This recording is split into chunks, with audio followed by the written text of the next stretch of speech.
ता संग को सोनी रे एंटरटेनमेंट के लिए कुछ भी करेगा से भी फाइनल जाइली इंडियाज गॉट टैलेंट सेमीफाइनल जाइली जी टीवी मत जाइली आ केरल गोटे उग्रम उज्जवलम सीजन 2 एपिसोड 11 रे मु फाइनल जाइली आ सेठे भी जज आकर्षित होता आ बहुत खुशी भी लगी एत आक्टर पाखे बसिक आसिया किंतु ता बादे आसिक भी चाष कम करे जो चाष कम बिल करे ता संग किसी ब्लॉग करे जे कि पखरा भात को आईंस पोड़ा पखरा भात को शाग पखरा भात को आपण मैंने देखिथे विभिन्न प्रकार चाष कम ब्लॉग कर देखे तापर हूँ मो सबुत श्रेष्ठ हूँ बापा माँ तो दुनिया किसी ना कहीं आपण मैंने जानते मो बापा जन हैंडीक्राफ्ट लोक थे एवं चली जाती कैंसर रोग होता है चली किंतु मु चाहे सदाबे गैलेरी रे बापा माँ को छड़ा आ दुनिया कहीं भी नुहे कहीं बापा को धरिकी जो हसरे मु वीडियो बनाए ना से वीडियो तो देखीदे मोर कौन हो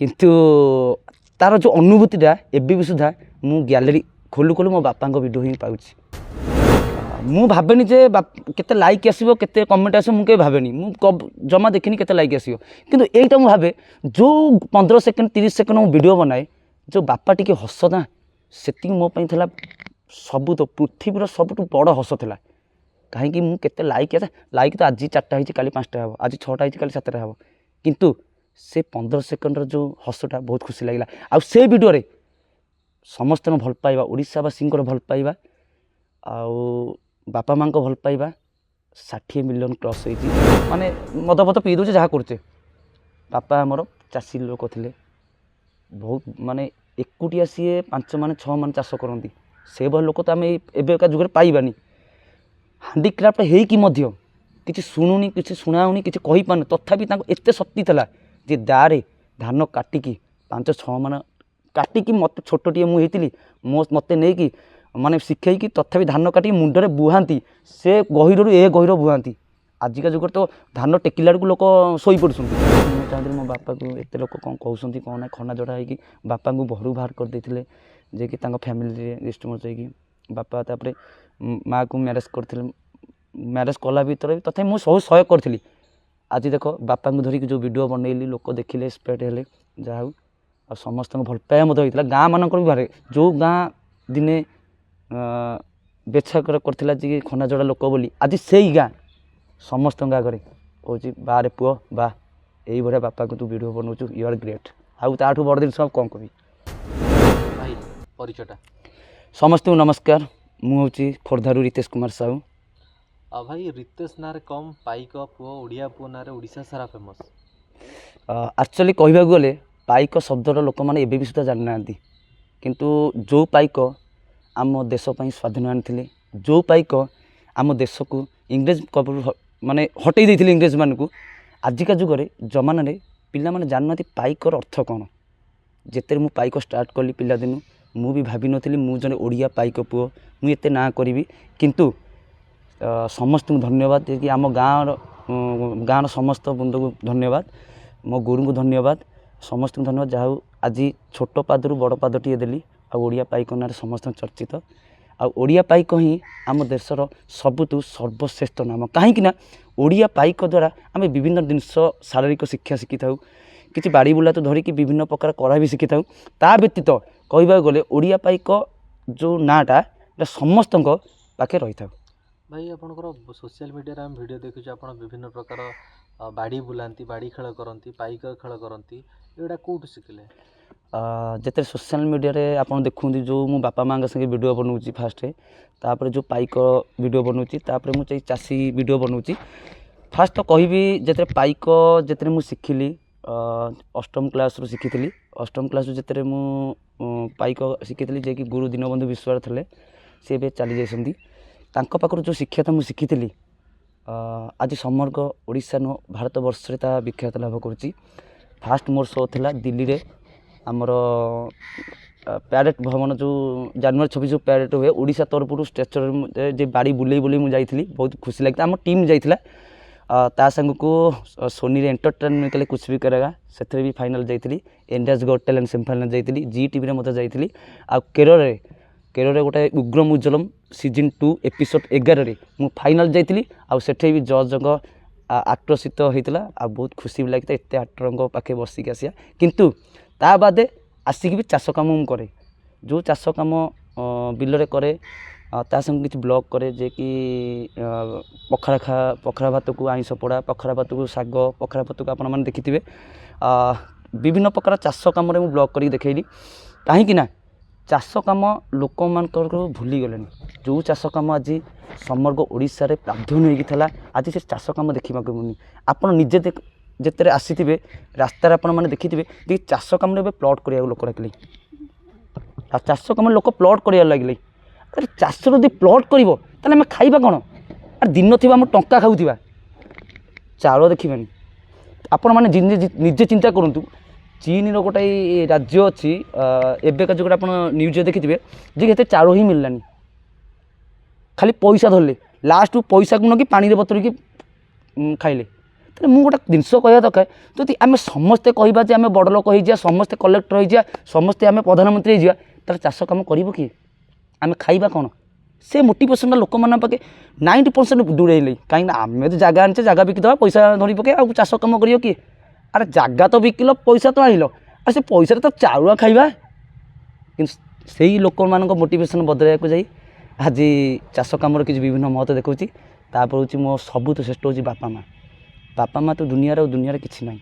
କାହିଁକିନା ଆପଣମାନେ ଜାଣିଥିବେ ମୋ ବାପା ଜଣେ ହ୍ୟାଣ୍ଡିକ୍ରାଫ୍ଟ ଲୋକ ଥିଲେ, ଏବେ ଚାଲି ଯାଇଛନ୍ତି, କ୍ୟାନ୍ସର ରୋଗ ହେଇଥିଲା, ଏବେ ଚାଲିଯାଇଛନ୍ତି। କିନ୍ତୁ ମୁଁ ଚାହେଁ ସଦାବେଳେ ଗ୍ୟାଲେରୀରେ ବାପା ମାଆଙ୍କୁ ଛଡ଼ା ଆଉ ଦୁନିଆରେ କେହି ବି ନୁହେଁ। କାହିଁକିନା ବାପାଙ୍କୁ ଧରିକି ଯେଉଁ ହସରେ ମୁଁ ଭିଡ଼ିଓ ବନାଏ ନା, ସେ ଭିଡ଼ିଓ ତ ଦେଖିଦେଲେ ମୋର କ'ଣ ହେଇଯାଉଛି, କିନ୍ତୁ ତା'ର ଯେଉଁ ଅନୁଭୂତିଟା ଏବେ ବି ସୁଦ୍ଧା ମୁଁ ଗ୍ୟାଲେରୀ ଖୋଲୁ ଖୋଲୁ ମୋ ବାପାଙ୍କ ଭିଡ଼ିଓ ହିଁ ପାଉଛି। ଆପଣ ଗୋଟେ ଭିଡ଼ିଓ ବନେଇଥିଲେ ବାପାଙ୍କ ସହିତ, ବାପା ସେଥିରେ ହସୁଥିଲେ, ଆପଣ ତାଙ୍କୁ କୁଣ୍ଡେଇକି ଧରୁଥିଲେ, ଏ ଗୀତଟା ବହୁତ ଭାଇରାଲ୍ ହେଇଥିଲା। କେତେ ଭଲ ପାଇବା ମିଳିଥିଲା ସେ? ଆକ୍ଚୁଆଲି ଯେତେବେଳେ ମୁଁ ସେ ବାପାଙ୍କ ସହିତ ଆଗରୁ ତ ମୁଁ ଟିକଟକ୍ ଟାଇମ୍ରୁ ଭିଡ଼ିଓ ବନାଏ, ଗୋଟାଏ ଭିଡ଼ିଓ ଥିଲା ମା' ପରି କି ହବର ଗୀତ।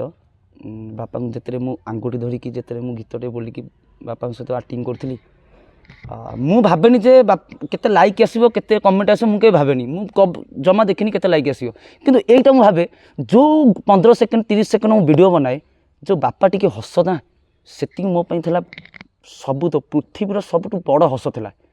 କାହିଁକି ମୁଁ କେତେ ଲାଇକ୍ ତ ଆଜି 4ଟା ହେଇଛି, କାଲି 5ଟା ହେବ, ଆଜି 6ଟା ହେଇଛି, କାଲି 7ଟା ହେବ, କିନ୍ତୁ ସେ 15 ସେକେଣ୍ଡର ଯେଉଁ ହସଟା ବହୁତ ଖୁସି ଲାଗିଲା। ଆଉ ସେ ଭିଡ଼ିଓରେ ସମସ୍ତଙ୍କ ଭଲ ପାଇବା, ଓଡ଼ିଶାବାସୀଙ୍କର ଭଲ ପାଇବା ଆଉ ବାପା ମାଆଙ୍କ ଭଲ ପାଇବା 60 ମିଲିୟନ୍ କ୍ରସ୍ ହେଇଛି। ଆଉ ଏଇ ଭିଡ଼ିଓ ହାଇଦ୍ରାବାଦ ନ୍ୟୁଜ୍ରେ ବି ବାହାରିଥିଲା। ହାଇଦ୍ରାବାଦ ଗୋଟେ ଆପଣ ଦେଖିଥିବେ ଉଡ୍ସ ଫୁଡ୍ସ ଚ୍ୟାନେଲ୍, ସେଥିରେ 2 ମିଲିୟନ୍ ସବସ୍କ୍ରାଇବର୍, ତାଙ୍କର 3 ମିଲିୟନ୍ ପାଖାପାଖି। ସେଥିରେ ମୋ ଭିଡ଼ିଓଟାକୁ ସେମାନେ ଟେଲିଭିଜନ ମାଧ୍ୟମରେ ଦେଖେଇଥିଲେ। ଆଉ ମାନେ ତାଙ୍କର ଯେଉଁ ଶୋ ହେଇଥିଲା, ହାଇଦ୍ରାବାଦ ଶୋ ହେଇଥିଲା, ସେଇ ଶୋରେ ମୋ ଭିଡ଼ିଓଟା ହିଁ ଚାଲିଥିଲା। ମୋତେ ଭିଡ଼ିଓ କଲିଂ କରିକି ଦେଖିଥିଲା, ବହୁତ ମଜା ଲାଗିଥିଲା। ଆଉ ଏତିକି ଆଶା ସମସ୍ତଙ୍କୁ କହିବି, ଯିଏକି ଯେତିକି ସମୟ ଆମେ ବାହାରେ ସମୟ ଦେଉଛେ, ବାହାରେ କାଟୁଛେ, ସେତିକି ସମୟ ଘରେ ସ୍ପେଣ୍ଡ କରନ୍ତୁ, ଆଉ ବାପା ମା' ସହିତ ସାଥିରେ ରୁହନ୍ତୁ। ବହୁତ ମଜା ଆସିବ, ଖୁସି ଆସିବ, ଦୁନିଆରେ କେଉଁଠି ବି ଖୁସି ନାହିଁ। ବାପା କେମିତି ଚାଲିଗଲେ? କ'ଣ ହେଇଥିଲା? ବାର୍ଦ୍ଧକ୍ୟରେ ଚାଲିଗଲେ ନା ରୋଗ ଥିଲା? ଆକ୍ଚୁଆଲି ସମସ୍ତଙ୍କୁ ଅନୁରୋଧ କରୁଛି, ପାନ ଗୁଟଖା ତମ୍ବାକୁ ଛାଡ଼ିବାକୁ। ମୁଁ ବି ନିଜେ ଦିନେ ଦିନେ ଖାଉଥିଲି, ସାଧା ପୁଡ଼ିଆ ଖାଉଥିଲି, ମୁଁ ବି ଛାଡ଼ି ଦେଇଛି। ଦାନ୍ତ ଦେଖନ୍ତୁ ଧଳା ବି ହେଇଯାଇଛି। କିନ୍ତୁ ଏତିକି ଅନୁରୋଧ କରୁଛି, ଯେଉଁ ଆମେ ପାନ ଟିକେ ଖାଉଛେ, ତମ୍ବାକୁ ଟିକେ ଖାଉଛେ, ଆମେ କାହିଁ ଖାଉଛେ? କିଛି ଲୋକ ଅଛନ୍ତି ସଉକରେ ଖାଆନ୍ତି, କିଛି ଲୋକ ଅଛନ୍ତି ଆମ କାମ ଟିକେ ଜୋର ପଡ଼ିଲେ ଆମେ ତମ୍ବାକୁ ଟିକେ ଚୋବେଇ ଦେଉଛେ, କିଛି ମାନେ ମଦ ପିଇ ଦେଉଛେ, ଯାହା କରୁଛେ। ବାପା ଆମର ଚାଷୀ ଲୋକ ଥିଲେ, ବହୁତ ମାନେ ଏକୁଟିଆ ସିଏ 5 ମାନେ 6 ମାନେ ଚାଷ କରନ୍ତି। ସେଭଳି ଲୋକ ତ ଆମେ ଏବେକା ଯୁଗରେ ପାଇବାନି।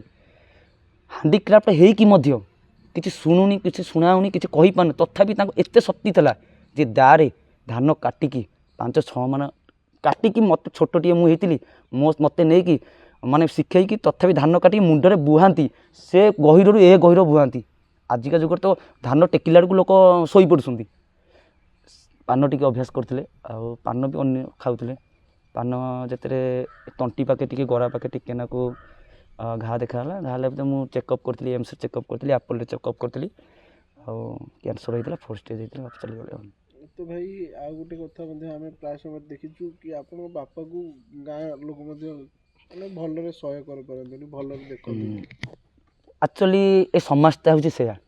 କାହା ଗାଁରେ ଯଦି ସମସ୍ତେ ସେୟା କହୁଛି ନା ଯେତେ ଦେଖନ୍ତୁ ଗୋଟେ କଳା ଲୋକ ବଇଥିବ ଗୋଟେ ଗୋଡ଼ା ଲୋକ ବଇଥିବ ଗୋଟେ ଝିଅଟିଏ ଆସିବ କହିବ ଯଦି ପ୍ରପୋଜ୍ କରିବ ପ୍ରଥମେ ତ ଗୋଡ଼ା ଲୋକକୁ ପ୍ରପୋଜ୍ କରିବ କଳା ଲୋକକୁ ସେ କେବେ ପ୍ରପୋଜ୍ କରିପାରିବ ସେଇଭଳିଆ କଥା 5 ଜଣ ବଇଥିବେ ଯଦି ତା ପାଖରେ ଯଦି ଖନାଜଡ଼ା ଲୋକଟିଏ ବସିବ ତମେ ସିଏ ତ କହିପାରୁନଥିବ ଯଦି ଲୋକ କଥାବାର୍ତ୍ତା ହେଉଥିବେ ଟାପୁରି ଟାପୁରି ହେଉଥିବେ ଲୋକ କହିବେ ଖନାଜଡ଼ା ଲୋକ କ'ଣ କଥାବାର୍ତ୍ତା କରୁଛି ଏଠି ବିଭିନ୍ନ ପ୍ରକାର ବାପାକୁ ସହ୍ୟ ହେଇ ପଡ଼ିଥିଲା ଆଉ ମୋତେ ବି ସହ୍ୟ କରିବାକୁ ପଡ଼ିଥିଲା କାହିଁକିନା ମୁଁ ଛୋଟଟିଏ ହେଇଥିଲି ଯେ କି ମୁଁ ଚାହୁଁଥିଲି ମୋ ବାପାକୁ ଏତେ ଲୋକ କ'ଣ କହୁଛନ୍ତି କ'ଣ ନାହିଁ ଖନାଜଡ଼ା ହେଇକି ବାପାଙ୍କୁ ଘରୁ ବାହାର କରିଦେଇଥିଲେ ଯେ କି ତାଙ୍କ ଫ୍ୟାମିଲିରେ ଡିଷ୍ଟର୍ବାନ୍ସ ହେଇକି ବାପା ତାପରେ ମାଆକୁ ମ୍ୟାରେଜ୍ କରିଥିଲେ ମ୍ୟାରେଜ୍ କଲା ଭିତରେ ବି ତଥାପି ମୁଁ ସବୁ ସହ୍ୟ କରିଥିଲି ଆଜି ଦେଖ ବାପାଙ୍କୁ ଧରିକି ଯେଉଁ ଭିଡ଼ିଓ ବନେଇଲି ଲୋକ ଦେଖିଲେ ଇନ୍ସପାୟାର୍ଡ ହେଲେ ଯାହା ହଉ ଆଉ ସମସ୍ତଙ୍କୁ ଭଲ ପାଇବା ମଧ୍ୟ ହେଇଥିଲା ଗାଁ ମାନଙ୍କର ବି ବାହାରେ ଯେଉଁ ଗାଁ ଦିନେ ବେଛା କରିଥିଲା ଯେ ଖନାଜଡ଼ା ଲୋକ ବୋଲି ଆଜି ସେଇ ଗାଁ ସମସ୍ତଙ୍କ ଆଗରେ